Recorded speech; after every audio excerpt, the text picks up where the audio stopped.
17장. 잠시만요. 이게 본문이 좀 길어서 제가 다 읽겠습니다.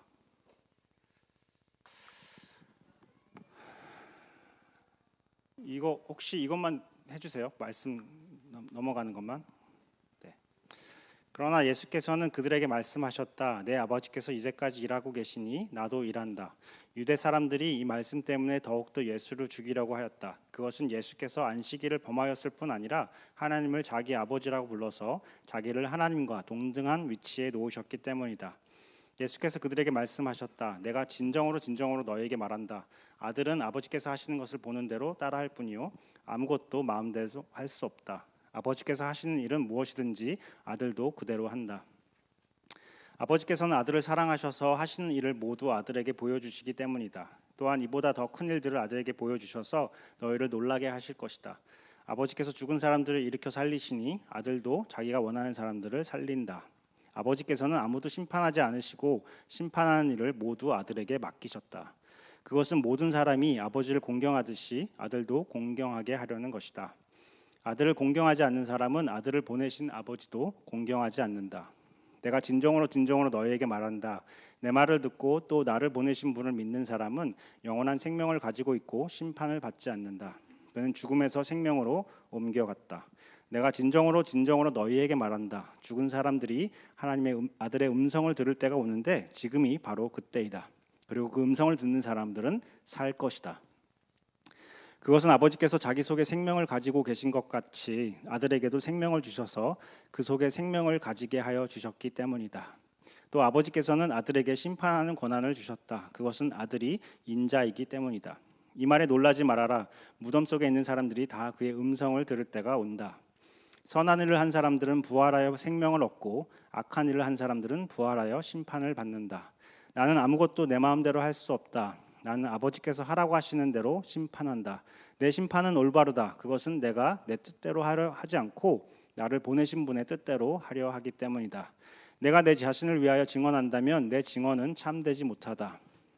나를 위하여 증언하여 주신 분은 따로 있다.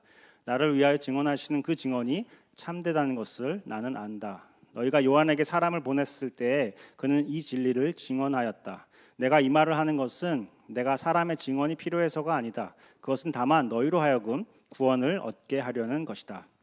요한은 타오르면서 빛을 내는 등불이었다. 너희는 잠시 동안 그의 빛 속에 즐거워하여 하였다. 그러나 나에게는 요한의 증언보다 더 큰 증언이 있다. 아버지께서 나에게 완성하라고 주신 일들, 곧 내가 지금 하고 있는 바로 그 일들이 아버지께서 나를 보내셨다는 것을 증언하여 준다. 또 나를 보내신 아버지께서 친히 나를 위하여 증언하여 주셨다. 너희는 그 음성을 들을 일도 없고 그 모습을 본 일도 없다. 또 그 말씀이 너희 속에 머물러 있지도 않다. 그것은 너희가 그분이 보내신 이를 믿지 않기 때문이다. 너희가 성경을 연구하는 것은 영원한 생명이 그 안에 있다고 생각하기 때문이다. 성경은 나에 대하여 증언하고 있다. 그런데 너희는 생명을 얻으러 나에게 오려고 하지 않는다. 나는 사람에게서 영광을 받지 않는다. 너희에게 하나님을 사랑하는 마음이 없는 것도 나는 알고 있다. 내가 내 아버지의 이름으로 왔는데 너희는 나를 영접하지 않는다. 그러나 다른 이가 자기 이름으로 오면 너희는 그를 영접할 것이다. 너희는 서로 영광을 주고받으면서 오직 한 분이신 하나님께서 주시는 영광은 구하지 않으니 어떻게 믿을 수 있겠느냐? 내가 너희를 아버지께 고발하리라고는 생각하지 말아라. 너희를 고발하는 이는 너희가 희망을 걸어온 모세이다. 너희가 모세를 믿었더라면 나를 믿었을 것이다. 모세가 나를 두고 썼기 때문이다. 그러나 너희가 모세의 글을 믿지 않으니 어떻게 내 말을 믿겠느냐? 아멘.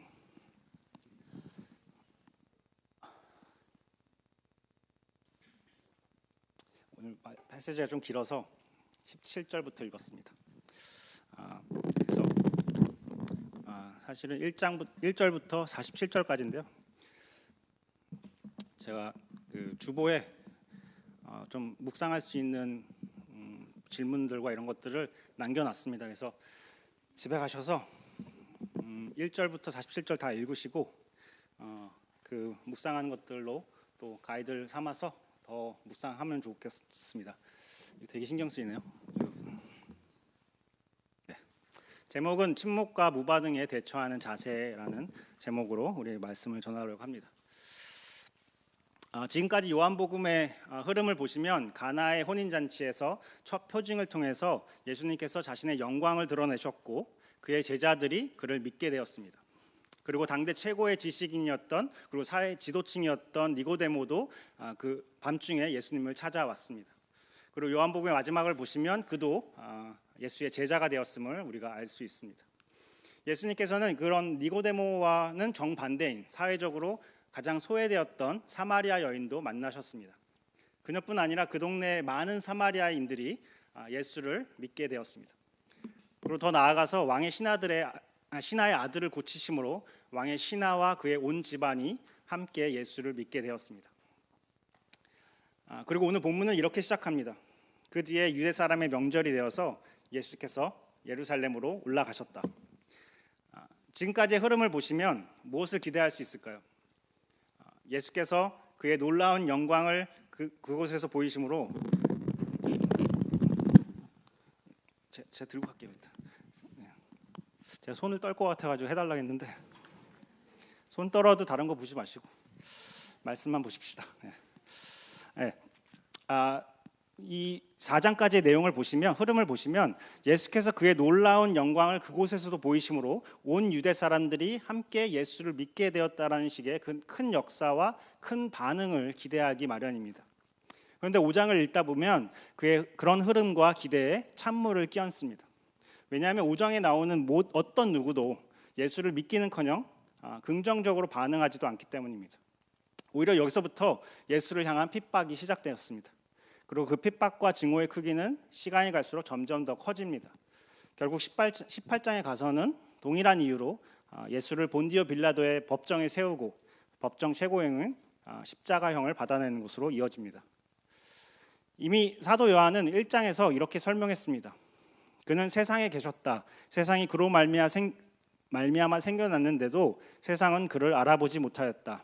그가 자기 땅에 오셨으나 그의 백성이 그를 맞아들이지 않았다. 저는 요즘에 이런 침묵과 무반응을 경험하고 있습니다. 사춘기 아이를 키우신 부모라면 이런 무반응과 무관심, 어쩌면 반항이 섞인 침묵을 다들 경험하셨을 것입니다. 말을 해도 오케이, 굿, nothing 이런 것들로 반응하는 아이들을 다 경험하셨을 것입니다. 근데 그것과는 차원이 다른 증오가 가득한 사람들의 무반응과 침묵 속에서도 예수님께서는 무엇을 하고 계신가가 오늘의 주제입니다. 그래서 오늘 함께 먼저 기도하겠습니다. 오늘도 주님 말씀 앞에 섭니다. 주님, 이 반응하지 않는 자들의 모습을 통해서 주님 우리의 모습을 발견하기 원합니다. 그럼에도 불구하고 우리에게 말씀하시는 주님의 음성을 듣기 원합니다. 주님, 오늘 우리에게 말씀하여 주시옵소서. 우리가 하나님의 말씀에 뜨겁든 차갑든 반응케 하게 하여 주시옵소서.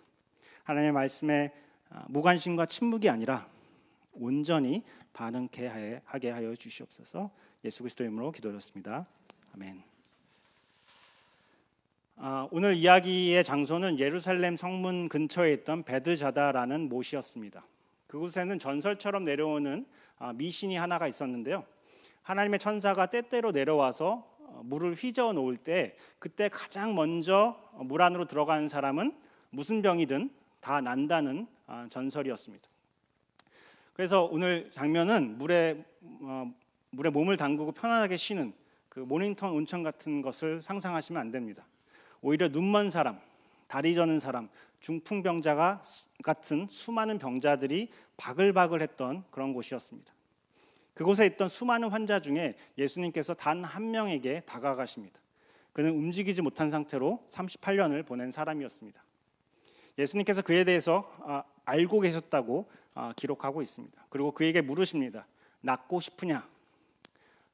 어쩌면 물어볼 필요가 있을까 싶은 질문이긴 하지만 이 남자가 엉뚱한 대답을 늘어놓습니다. 주님, 물이 움직일 때 나를 들어서 못에다가 넣어준 사람이 없습니다. 내가 가는 동안에 남들이 나보다 먼저 못에 들어갑니다. 그럼 그에게 예수님께서 말씀하십니다. 일어나서 내 자리를 걷어가지고 걸어가라. 그러자 그 사람은 곧 나아서 자리를 걷어가지고 걸어갔습니다.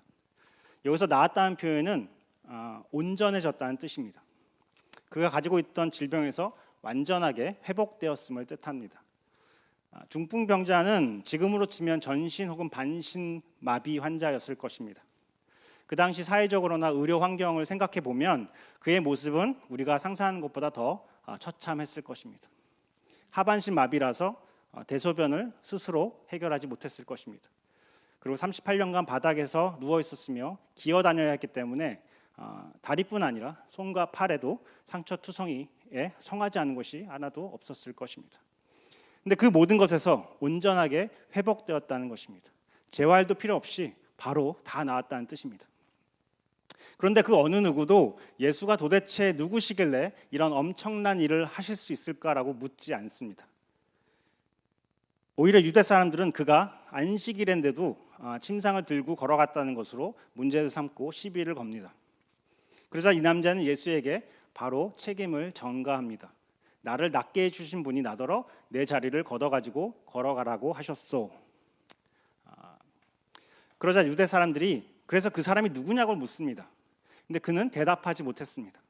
왜냐하면 그는 누구인지 알지 못했기 때문입니다. 그런 그를 예수님께서 성전에서 다시 만나십니다.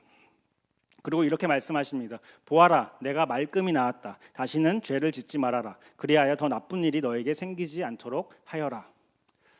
여기서 우리가 몇 가지 알 수 있는 것들이 있습니다. 여기서 우리는 그의 병이 그가 과거에 했던 어떤 죄로 인해서 생긴 병이었다는 사실을 알 수 있습니다.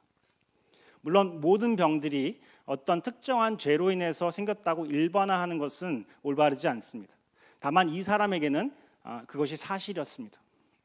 그래서 이 사람에 대해서 종합해 보면 이렇습니다. 그는 자신의 어떤 과거의 죄로 인해서 38년이나 병에 걸려 있었습니다. 그런데 그것에 대한 죄의식이나 죄책감도 사실 없어 보입니다. 예수님께서 물으신 낫고 싶으냐라는 질문은 자신의 죄와 깊은 내면의 상태를 아시는 분 앞에 무릎을 꿇고 회개할 기회였던 것입니다. 그런데 그 질문의 답에 이 사람은 자신의 환경과 다른 사람 탓을 하고 있는 것입니다. 그의 행동은 이전에 나왔던 4장에 나온 사마리아 여인의 행동과 뚜렷하게 비교가 됩니다. 그때도 예수님께서는 사마리아 여인의 과거를 아셨습니다. 그 과거를 아시고 너의 남편을 데리고 오라고 예수님께서 명령하셨습니다. 그 명령에 그 여자는 놀라서 이렇게 대답하였습니다. 선생님, 내가 보니 선생님은 예언자이십니다. 그리고 더 긴 대화 끝에 그녀는 동네 사람들에게 가서 메시아로 오신 예수에 대해서 전합니다. 동일하게 예수님께서는 이 남자의 과거를 아시고 물으시고 또 명령도 하셨습니다. 그런데 그는 놀라지도 않고 예수님께 어떠한 대답도 하지 않습니다. 대신 유대 사람들에게 가서 예수라는 이름을 전달합니다. 그런데 다른 점은 사마리아 여인처럼 전도가 아니라 고자질이었습니다. 이런 그의 행동은 그가 예수를 뭐라고 부르는지를 보면 이해가 됩니다. 그는 예수를 이렇게 부르고 있습니다. 나를 낫게 해주신 분. 별로 나쁠 것 같지 않아 보이지만 지난 38년간 시궁창 같았던 삶에서 자유케 되었습니다. 자신의 죄로 인해서 얻은 결과였습니다. 지난 38년은 아무런 소망도 없고 의미도 없는 삶이었습니다. 물이 움직이기만을 하염없이 쳐다보며 허무하게 사라져가는 삶이었습니다. 그런 자신의 모든 과거를 아시면서도 작은 도움 정도가 아니라 자신을 온전하게 회복시켜 주셨습니다. 기적 중에 기적이었고 은혜 중에 은혜였습니다. 그럼에도 불구하고 그에게 예수는 선지자도 아니고 그저 나를 낫게 해주신 분이었습니다. 그저 자신의 문제가 해결된 것으로 만족했습니다. 그러니 예수가 어떤 분이신지, 자신을 왜 낫게 하셨는지, 아니 그의 이름조차도 궁금해하지 않았습니다. 성전에서 다시 예수를 만났지만 더 이상 자신의 예전 모습을 생각하고 싶지 않아서인지 서둘러 그 자리를 떠난 것 같아 보입니다. 지금 누리는 일상과 다시 회복된 사회적 위치와 관계들 가운데 혹시라도 방해될까 봐 그는 예수의 이름을 팔아버립니다. 이 사건이 일어난 곳은 아까 얘기했듯이 병자들로 가득했던 곳이었습니다. 또한 명절이기 때문에 많은 유대인들이 예루살렘으로 모여든 때였습니다. 그런데 이상하게도 그 많은 병자들 중에 그 누구도 나도 저 사람처럼 고쳐달라고 외치거나 구하는 자가 없다는 것입니다. 너무나 신기하지 않습니까? 다 병자인데 한 명만 고침을 받았음에도 불구하고 아무도 나도 고쳐달라고 얘기하지 않습니다. 그들 모두는 아마도 나으려고 베드자다 못에 와서 애타게 그 회복의 날만을 기다렸던 사람들이었을 것입니다. 그런데 그곳에 있던 아무도 38년 된 사람의 회복 사건을 보지 못했습니다. 그들은 아마도 누구보다 제일 먼저 물에 내려가기 위해서 언제 움직일지 모를 그 연못만을 열심히 바라보고 있었을 것입니다. 자신들이 그토록 기다리던 그 회복을 그래서 못 봤습니다. 그 회복을 기다리던 자신들의 그 열심 때문에 예수님께서 하신 그 회복의 사건을 오히려 보지 못하게 되는 아이러니입니다. 그렇다면 명절을 지키러 온 자들은 어땠을까요? 율법을 지키는 유대인들이라면 1년에 3번 혹은 그 이상 예루살렘 성전을 방문해야 했습니다. 그러니 그들은 이 38년 된 병자를 수도 없이 마주쳤을 것입니다. 그런데 그렇게 누워있던 사람이 이제 2발로 걸어다니는 것을 목격했습니다. 유대인들은 하나님께서 자신의 백성들에게 베푸실 회복을 기다리고 있었습니다. 그래서 그날을 고대하면서 성전에서 정성을 다해서 제사를 드리고 율법을 달달 외우며 열심히 지켜왔을 것입니다. 이사야 선지자는 하나님께서 회복하실 때 일어날 그 장면을 이렇게 묘사했습니다. 그때에는 눈먼 사람의 눈이 밝아지고 귀먹은 사람의 귀가 열릴 것이다. 그때 다리를 절던 사람이 사슴처럼 뛰고 말을 못하던 혀가 노래를 부를 것이다. 광야에서 물이 솟겠고 사막에 시냇물이 흐를 것이다. 이 말씀을 매일매일 읽었을 유대인들, 말씀을 통해서 끊임없이 듣고 그토록 기다렸던 이 회복의 모습이 그들 앞에 일어난 것입니다. 근데 그들의 첫 마디가 이것입니다. 오늘은 안식일이니 자리를 들고 가는 것은 옳지 않소. 이들의 눈에는 예수님께서 하신 놀라운 일이 아니라 안식일에 하지 말아야 할 것만 보였습니다. 안식일은 우리가 알듯이 하나님의 창조와 구원을 기억하고 기념하기 위해서 사람들에게 허락되었습니다. 안식일의 본질은 그래서 하나님의 일하심에 있습니다. 그런데 이들의 온 관심은 자신들의 일과 노력이었습니다. 하나님이 어떻게 일하시는지를 보지 않고 자신들의 일과 자신들의 노력에만 집중하고 있는 모습입니다. 그래서 그들의 귀에는 이 남자가 예수를 낫게 해주신 분이라고 표현했음에도 불구하고 이들의 귀에는 안식일에 자리를 들고 가라고 말한 사람으로만 들리는 것입니다. 심각한 죄를 지어서 38년간 병을 앓아야 했고 그래서 율법을 지킬 수 없었던 자리에 있던 이 남자, 하나님의 법을 지키기 위해서 작은 것까지도 신경 쓰면서 종교적인 유대 사람들은 양극단에 있는 사람 같아 보이기도 합니다. 하지만 전혀 다르지 않았습니다. 둘 다 진짜 예수를 보지 못하였습니다. 이들 모두는 자신들이 보고 싶은 것만 보았고 듣고 싶은 것만 듣고 있습니다. 이들은 예수를 만났지만 진짜를 만나지 못했습니다.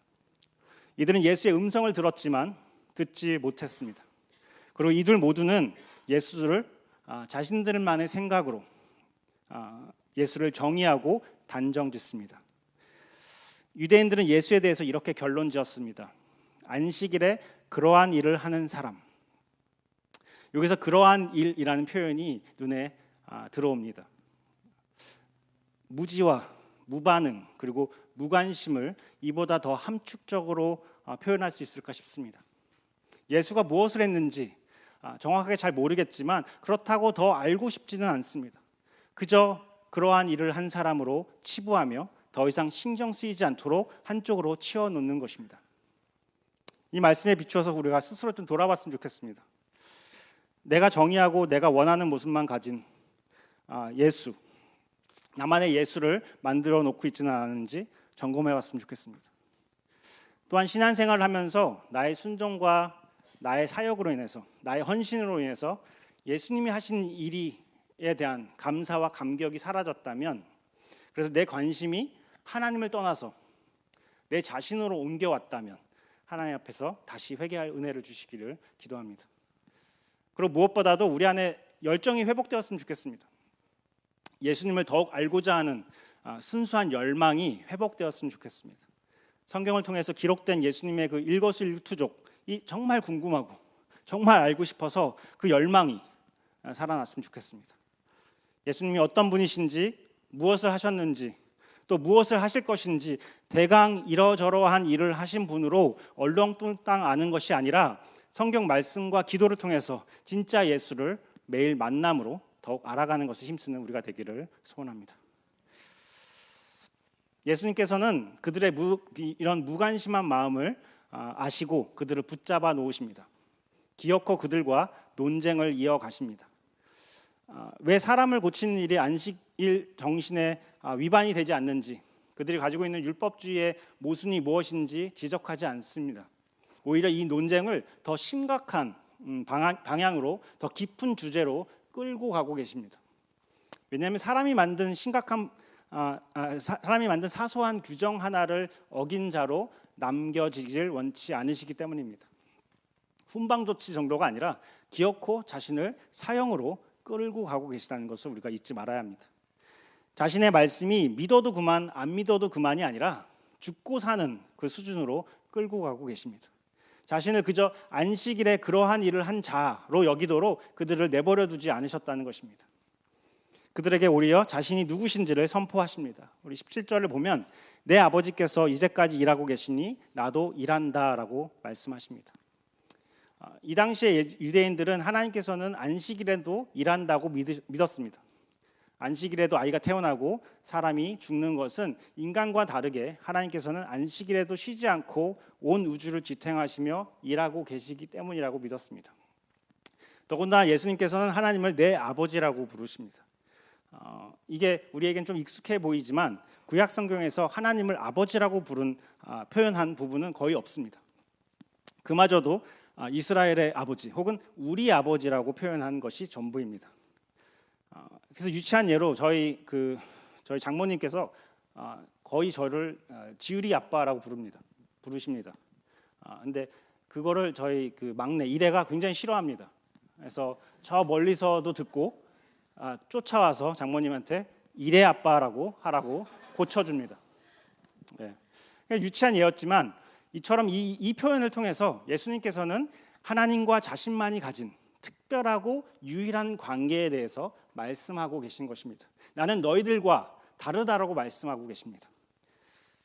그러니 유대 사람들이 예수를 죽이려 드는 것입니다.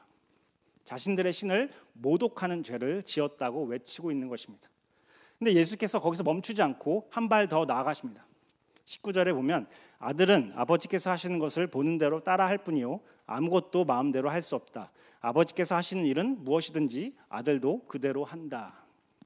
다시 말해서 자신이 하나님 아버지와 경쟁하는 또 다른 신적 존재가 아니라는 것입니다.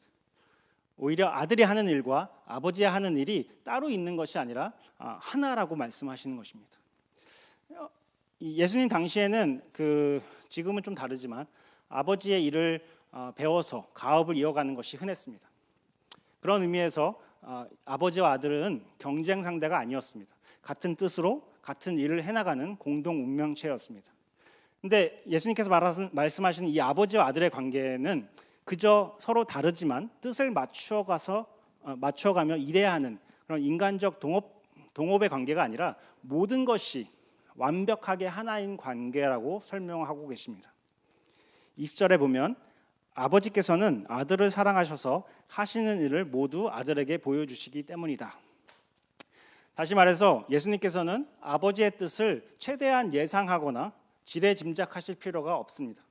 아버지께서 모든 것을 보여주시기 때문에 그분의 뜻을 정확하게 알고 아버지가 하듯이 그대로 행하신다는 것입니다. 그래서 여기까지 설명을 들으면 사실 결론은 하나밖에 없습니다.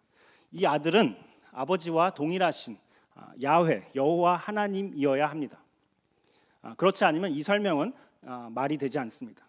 왜냐하면 아들이 하나님이 아니라면 하나님 아버지의 뜻을 알려준다 해도 다 알 수가 없습니다. 하나님의 그 무한하신 생각을 하나님이 아닌 피조물이 결코 담아낼 수 없기 때문입니다.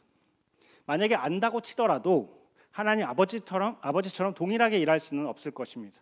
아버지의 일을 똑같이 하려면 아들에게는 아버지와 동일한 지혜와 능력이 있어야 가능합니다. 그러니 모든 사람들이 아버지를 공경하듯이 아들도 공경해야 한다고 하십니다. 이 아들은 예배의 대상이라는 것입니다. 더 나아가서 이 아들을 공경하지 않으면 야훼 여호와 하나님도 공경하지 않는다고 말씀하십니다. 이 아들은 하나님 아버지와 지혜와 능력이 같고 동일한 권위를 가지신 우리의 예배의 대상이 되신다는 것입니다. 이것이 우리가 믿는 삼위일체 하나님의 놀라운 신비입니다. 세 개의 위격으로 구별되지만 완벽하게 한 분이신 하나님을 우리가 믿습니다. 인간의 언어와 이성을 초월하시고 유일하신 하나님의 존재와 속성이기 때문에 우리가 다른 곳에서 하나님과 비슷한 예를 찾을 수 없습니다. 오직 하나님만 가지신 속성이기 때문입니다. 그래서 삼위일체의 신비는 우리가 완전히 이해하지 못하는 것이 어쩌면 정상입니다. 누군가가 그래서 삼위일체의 신비를 정확하게 깨달았다고 말한다면 절대 믿지 마십시오. 100% 이단입니다. 거의 모든 이단이 이 삼위일체를 설명하는 데서 시작됐다는 것을 우리가 잊지 말아야 합니다. 우리는 하나님이 성경을 통해 알려주신 부분까지만 알고 거기서 멈추면 됩니다. 성경을 통해서 우리가 알 수 있는 것은 성부가 성자와 성령이 아니고 성자는 성부와 성령이 아니고 성령은 성부나 성자가 아닙니다. 다 세 명의 위격이 있으십니다.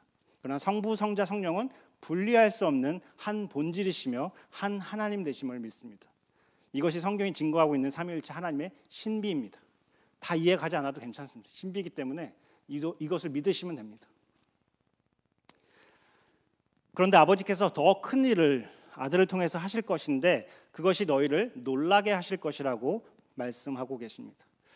38년 된 병자를 고치신 이래도 놀라지 않았던 이들도 결국 놀라게 될 일을 하시겠다는 것입니다. 그것이 무엇인지 21절과 22절에 나옵니다. 아버지께서 죽은 사람들을 일으켜 살리시니 아들도 자기가 원하는 사람들을 살린다. 아버지께서는 아무도 심판하지 않으시고 심판하는 일을 모두 아들에게 맡기셨다. 여기서 좀 질문이 생깁니다. 왜 아버지께서 직접 이 영원한 생명을 주시거나 심판하셔도 될 것 같은데 왜 아들에게 이 권한을 맡기셨을까? 그 이유에 대한 힌트를 요한복음 3장에서 얻을 수 있습니다. 우리 함께 읽을까요? 시작. 하나님께서 세상을 이처럼 사랑하셔서 외아들을 주셨으니 이는 그를 믿는 사람마다 멸망하지 않고 영생을 얻게 하려는 것이다. 하나님께서 아들을 세상에 보내신 것은 세상을 심판하는 것이 아니라 아들을 통하여 세상을 구원하시려는 것이다. 네, 다시 말해서 직접 오시지 않고 아들을 보내신 이유는 세상을 사랑하시기 때문이고 세상을 심판하지 않고 구원하시기 위함이라는 것입니다. 이것을 더 잘 이해하기 위해서 하나님께서 얼마나 거룩하신지를 먼저 깨달아야 합니다. 이스라엘 백성이 출애굽을 한 후에 하나님께서 그들을 만날 준비를 시키십니다. 근데 바로 만날 수가 없었습니다. 왜냐하면 온전히 보이시는 것도 아니고 구름으로 가려서 이들에게 나타나는 것임에도 불구하고 온 백성이 이틀 동안 성결하게 준비해야 했습니다. 그렇게 철저히 준비했음에도 불구하고 산 주위에 경계선을 쳐서 가까이 접근하지 못하게 하셨습니다. 그걸 넘어서는 순간 사람이나 짐승이 그 가까이 가는 순간 죽음을 면하지 못했습니다. 그런 하나님의 임재 앞에서 그들은 하나같이 두려움에 떨었습니다. 제발 앞으로는 우리에게 직접 말씀하지 말아달라고 부르짖습니다. 이것이 죄인인 우리가 하나님 앞에서 느끼게 될 공포와 두려움입니다. 그런 그들에게 모세를 통해서 하나님의 계획을 알려주십니다.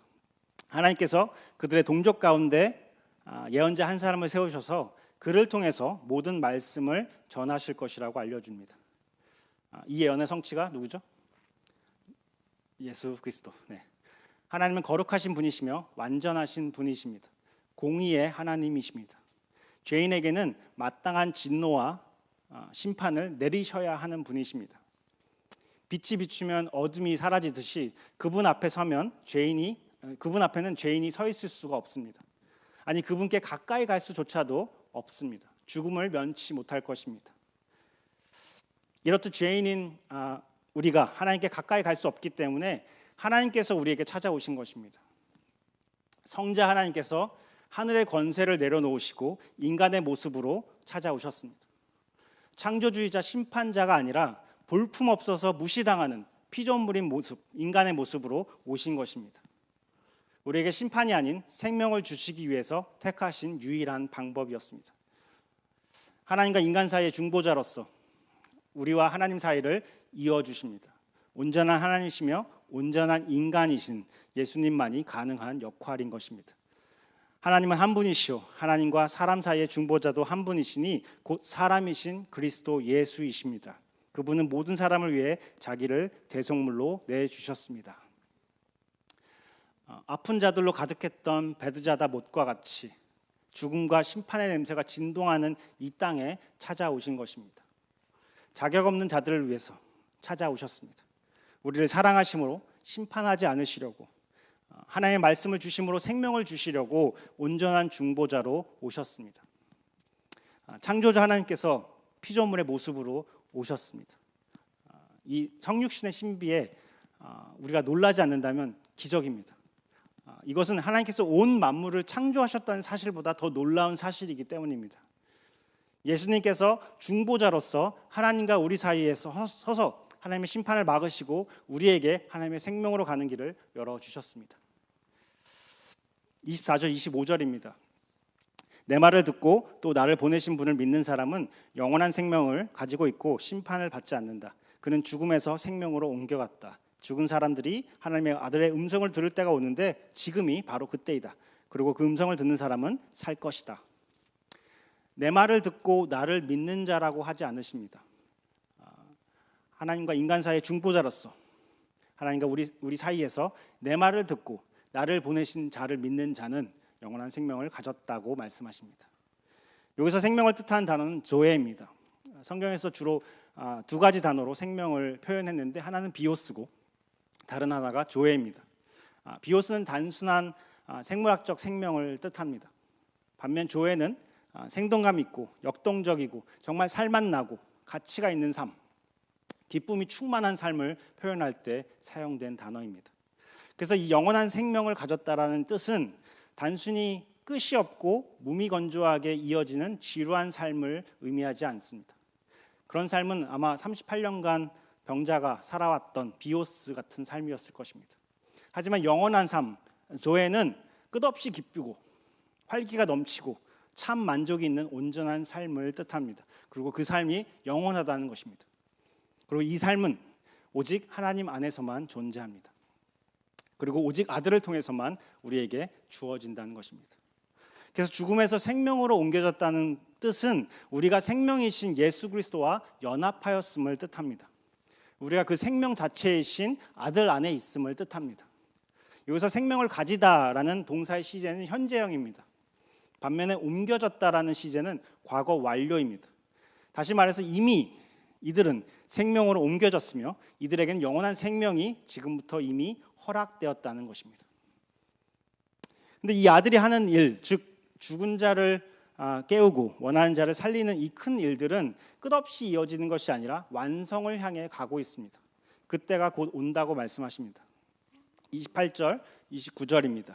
무덤 속에 있는 사람들이 다 그의 음성을 들을 때가 온다. 선한 일을 한 사람은 부활하여 생명을 얻고 악한 일을 한 사람은 부활하여 심판을 받는다.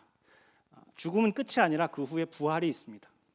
그때에는 죽음 모두가 부활할 것입니다. 다만 어떤 이는 부활하여서 영원한 생명으로 갈 것이고 또 어떤 이는 부활하여 영원한 심판에 떨어질 것입니다. 우리 모두는 지금과 그때 사이에 있습니다. 그리고 주님께서는 지금도 일하고 계십니다. 자신을 보지 못하고 듣지 못하는 자들에게 중보자로서 그들과 끝장 토론으로 하십니다. 그들을 붙잡고 우리에게 결정을 요구하십니다. 나는 이런저런 일을 한 자가 아니라 생명과 심판의 권한을 가진 하나님 본체다라고 선포하고 계십니다. 나의 음성을 듣고 생명의 근원인 나에게 오라고 초대하고 계신 것입니다. 그러지 않으면 심판과 죽음만이 너희 앞에 있음을 보라고 엄중히 경고하십니다. 우리 주 예수는 그리스도시요 살아계신 하나님의 아들이십니다. 믿으십니까? 우리 중보자가 되시는 분은 누구이십니까? 오직 예수 그리스도입니다. 우리를 죽음과 심판에서 생명으로 옮기실 수 있는 분은 누구입니까? 오직 예수 그리스도입니다. 우리에게 부활의 소망을 주시는 분은 누구이십니까?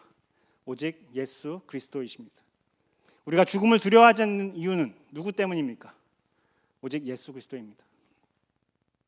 우리가 가진 모든 문제의 해답이 되시는 분은 누구입니까? 오직 예수 그리스도입니다. 교회의 주인은 누구입니까? 오직 예수 그리스도입니다. 내 삶의 진정한 의미와 이유를 허락하신 분은 누구입니까? 오직 예수 그리스도입니다. 다른 100가지 질문을 물어봐도 모든 질문의 답은 오직 예수 그리스도이십니다. 매 순간 이 사실을 믿으며 삶으로 고백하시는 저와 여러분이 되기를 소원합니다. 다시 본문으로 돌아가겠습니다. 이제 5장 마지막 부분을 보시면 예수님께서 자신을 위하여 증언하는 증인들을 나열하십니다. 이전에 보시면 한 명의 증인으로 예수를 죽이려 했던 그 유대 사람들과는 다르게 예수님은 3명의 증인을 불러오십니다. 제일 먼저 유대인들이 잠시나마 선지자로 여기며 인정하고 우러러봤던 세례 요한이 첫 번째 증인이었습니다. 세례 요한은 많은 사람들 앞에서 그리고 제자들에게 예수님을 하나님의 아들이라 그리고 하나님의 어린 양이라고 증언하였습니다. 두 번째로 하나님 아버지께서 친히 예수님을 증언하여 주셨습니다. 세례 받으실 때와 변화산에서 예수님을 자신의 사랑하는 아들이라 불러주신 말씀 기억하실 것입니다. 뿐만 아니라 하나님 아버지께서는 성경을 통해서 예수님께서 오실 것과 그가 하실 일들을 선지자를 통해서 미리 자세하게 말씀해 주셨습니다. 그래서 구약 성경은 예수 그리스도를 증언하고 있는 것입니다. 마지막으로 모세가 증인으로 세워집니다. 자신들 스스로 모세의 제자라고 여기며 모세의 율법을 지키며 살아왔던 자들에게 모세가 그들을 고발할 것이라고, 오히려 고발할 것이라고 말씀하십니다. 왜냐하면 모세도 예수님을 증거하고 있기 때문입니다. 이들의 완벽하고 일치하는 증언들을 통해서 예수님께서는 참되시다는 사실이 너무나도 분명해 보입니다. 이들을 설득할 만한 충분한 증인들과 명백한 증거들이 그들 앞에 놓여 있음에도 불구하고 그들은 믿지 않습니다. 니고데모와 사마리아 여인과 다르게 그들은 이상하리만큼 예수님께 대꾸도 하지 않습니다. 오늘 본문 처음부터 끝까지 오직 예수님만 질문하고 말씀하고 계십니다. 모두가 하나같이 예수님께 대답하기를 거부하며 침묵하고 있습니다. 이들의 문제는 한두 개가 아니었습니다. 하나님의 아버지의 음성을 들었지만 이들의 마음속에는 그 말씀이 거하지 않았습니다. 그저 한 귀로 듣고 흘려보냈습니다. 영생을 위해서 성경을 연구했지만 영원한 생명이신 예수님을 발견하지 못했습니다. 알맹이는 없고 그럴싸한 종교적 열심과 행위라는 껍데기만 남아 있었습니다. 당연히 하나님을 사랑하는 마음도 없었습니다. 이들이 오직 구하는 것은 하나님의 사랑도 아니고 그분의 영광도 아니었습니다. 오직 자신의 의와 사람들로부터 오는 인정과 칭찬을 쫓았습니다. 그러니 하나님보다 사람들을 더 사랑하였습니다. 그런 너희가 어떻게 내 말을 믿을 수 있겠는가라고 물으며 오늘 본문이 끝이 납니다. 한 명의 증인으로 자신을 재판에 넘기고 죽이려 했던 자들을 상대로 명백한 증거들과 증인들을 통해서 오히려 그들을 고발하십니다. 그들이야말로 하나님 앞에 죽을 죄를 지은 자들이라는 것이 분명해졌습니다. 근데 특이하게도 30절부터 47절까지를 읽어보시면 예수님께서는 3인칭이 아니라 2인칭 대명사를 사용하십니다. 즉 그들이 아니라 너희들이라고 부르십니다. 뿐만 아니라 19절, 24절, 25절에서도 내가 진정으로 너희에게 말한다라고 말씀하십니다. 그리고 34절에는 내가 이 말을 하는 것은 내가 사람의 증언이 필요해서가 아니라 다만 너희로 하여금 구원을 얻게 하려는 것이다 라고 말씀하십니다. 1인칭과 2인칭을 사용하심으로써 너와 나의 관계가 부각되고 있는 것입니다. 그래서 마치 이런 장면이 생각납니다. 영화를 보시면 주인공이 화면을 보면서 독백을 할 때 같은 느낌을 받습니다. 그곳에 있는 그들에게 말씀하고 있지만 화면을 통해서 우리에게 말씀하고 계신 것 같습니다. 생각해보면 그들과 우리는 별반 다르지 않는 것 같습니다. 우리는 종종 착각에 빠집니다. 만약 예수님께서 우리에게 말씀하시고 명백한 증인들과 증언들을 보여주신다면 우리였다면 당연히 믿었을 것이라고 착각하는 것 같습니다. 근데 인간은 생각보다 논리적이지 못합니다. 우리는 말로 잘 설득당하지 않습니다. 그랬다면 우리 부부 관계가 다 좋아졌겠죠. 하나님께서 하시는 일을 보고도 우리가 보고 싶은 것만 보는 존재들입니다. 내가 듣고 싶은 것만 듣고 내가 관심이 있는 것들에, 관심이 없는 것들에는 관심을 가지지 않습니다. 내 생각과 방법이 옳다고 여기는 사람들입니다. 우리가 본질적으로 죄인이기 때문입니다.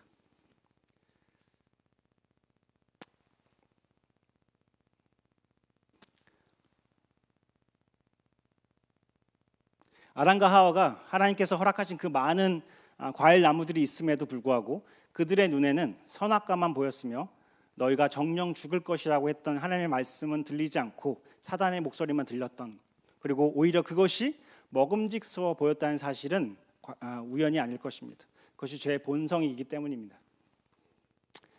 그래서 저와 여러분이 저들과 같이 예수님 앞에 있었어도 바뀌는 것은 하나도 없습니다. 우리는 저들과 다르지 않습니다.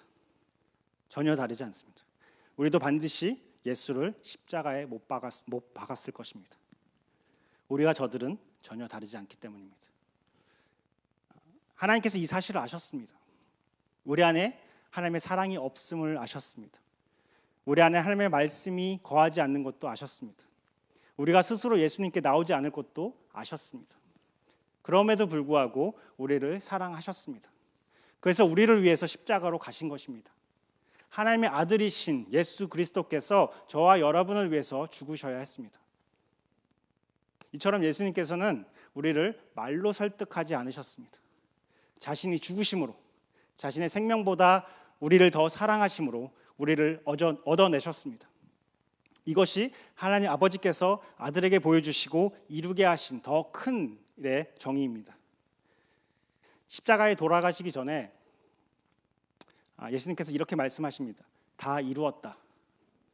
아버지께서 완성하라고 주신 그 큰 일을 기필코 완성하셨습니다. 우리가 예수님께 침묵하고 반응하지 않는 것은 우리가 능력이나 기능이 조금 살짝 부족해서가 아니었습니다.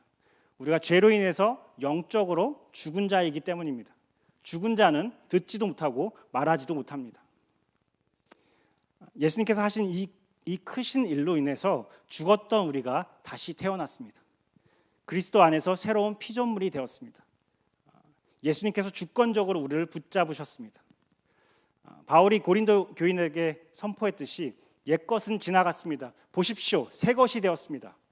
그 크신 일이 우리 안에 일어났습니다. 보십시오, 이제야 비로소 하나님의 말씀이 들리기 시작했습니다. 비로소 수많은 증거들과 증인들이 보이기 시작합니다. 이제야 내가 하나님의 원수였고 침묵으로 무시하던 자였다는 것을 깨닫게 되었습니다. 우리의 죄와 우리의 상태가 얼마나 심각했는지를 보게 되었습니다. 그래서 하나님께서 얼마나 나를 사랑하셨는지를 깨닫게 되었던 것입니다. 그 사랑을 위해서 어떤 수모와 핍박과 죽음을 감당하셨는지도 알 수 있게 되었습니다. 이 모든 일이 예수님께서 이미 다 이루셨기 때문에 가능해진 일들입니다. 그러니 우리는 자랑할 것이 하나도 없습니다. 말씀을 정리합니다. 요한복음의 끝으로 가면 예수님께서 우리를 위해서 중보기도하는 장면이 나옵니다. 뭐라고 기도하시는지 보면 나는 이 사람들, 즉 사도들을 위해서만 비는 것이 아니고 이 사람들의 말을 듣고 나를 믿는 사람들, 즉 우리들을 위해서 기도하십니다. 이렇게 기도하십니다. 아버지께서 내 안에 계시고 내가 아버지 안에 있는 것과 같이 그들도 하나가 되어서 우리 안에 있게 하여 주시옵소서. 그래서 아버지께서 나를 보내셨다는 것을 세상이 믿게 하여 주십시오. 그들도 하나가 되어서 우리 안에, 즉 삼위일체 하나님의 완벽한 사랑의 관계 안에 있게 하여 주십시오. 예수님께서 기도하시기를 우리가 어디에 있다고 하십니까? 아들이 아버지 안에 있는 것과 같이 우리도 그 안에 있다는 것입니다. 우리는 이제 하나님과 한 팀이 되었습니다. 그리고 그 한 팀이 되어서 무엇을 한다고 하십니까? 아버지께서 아들을 보내신 목적, 즉 영원한 생명을 주시는 그 큰 일에 우리를 참여시키겠다는 것입니다. 바울은 이 놀라운 사실을 이렇게 표현하고 있습니다. 범죄로 죽은 우리를 그리스도와 함께 살려주셨습니다. 여러분은 은혜로 구원을 얻었습니다. 하나님께서 예수 그리스도 안에서 우리를 그분과 함께 살리시고 하늘에 함께 앉게 하셨습니다. 그것은 하나님께서 그리스도 예수 안에서 우리에게 자비로 베풀어 주신 그 은혜가 얼마나 풍성한지를 장차 올 모든 세대에게 드러내 보이시기 위함입니다. 놀랍지 않으십니까? 놀라셔야 됩니다. 우리는 하나님께서 하신 놀라운 일의 결과이기도 하지만 하나님의 자비와 은혜를 증거하는 도구이자 동역자이기도 합니다. 우리는 앞으로 올 모든 세대에게 드러내 보이시는 하나님의 트로피입니다. 놀라운 하나님의 작품입니다. 저와 여러분 안에 이처럼 놀랍고 비교할 수 없이 크신 하나님의 일이 벌어지고 있습니다. 하나님의 선하신 일이 저와 여러분 가운데 시작되었습니다. 믿으십니까? 그리고 그 일을 시작하신 분께서 그리스도 예수의 날까지 그 일을 완성하실 것을 확신합니다. 저와 여러분을 위한 하나님의 크신 계획이 반드시 완성될 것입니다. 이 영광스러운 역할을 허락하신 그 놀라우신 은혜에 감격하시고 겸손함과 감사함으로 선한 일에 열심을 내십시오. 모든 것을 완성하실 마지막 그때까지 영원한 생명을 누리며 지금을 살아내십시오. 그렇게 된다면 우리의 삶의 모든 부분들이 하나님께서 일하시는 증거가 될 것입니다. 예수님께 붙잡힌 받은 인생처럼 살아갈 것입니다. 세상의 상식이나 이성으로는 도저히 이해할 수 없는 변화들이 우리 안에 일어날 것입니다. 우리는 그리스도와 함께 죽었고 함께 다시 사는 자들입니다. 우리는 그리스도와 한 팀이 되었습니다.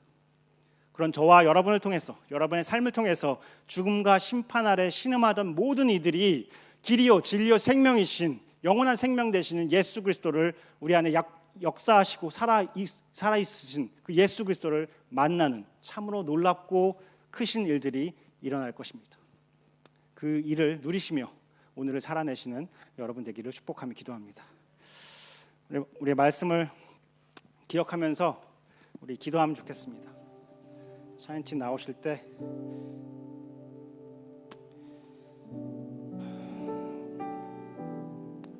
우리는 세상의 소식들과 유행을 놓치지 않기 위해서 많은 노력을 하는 것 같습니다. 인스타그램이나 뉴스 피드를 보면서 누가 당선됐는지 어떤 일이 벌어졌는지 놓치지 않기 노력합니다. 무슨 일이 일어났는지. 근데 예수를 알기 위해서 얼마나 노력하고 있습니까? 예수가 무엇을 했고 무슨 말을 했고 어떤 삶을 살았는지 얼마나 알고 싶어 하십니까? 예수 그리스도가 어떤 분이신지 알고자 하는 열심과 열정이 우리 안에 회복되기를 기도합시다. 또한 예수님께서 우리를 위해서 이 땅에 오심과 죽으심, 부활하심, 그리고 승천하여서 지금까지 하나님 보좌 옆에서 우리를 위해 중보하고 계십니다. 지금도 쉬지 않고 일하시는 예수님을 기억합시다. 하나님께서 하시는 일을 기억하지 않을 때 우리는 너무나 쉽게 내가 한 일을 자랑하고 사람들의 인정을 갈망하며 다른 사람을 정죄하는 자리로 빠지는 것 같습니다. 주님을 향한 감격과 감사를 우리가 회복해야 될 것 같습니다.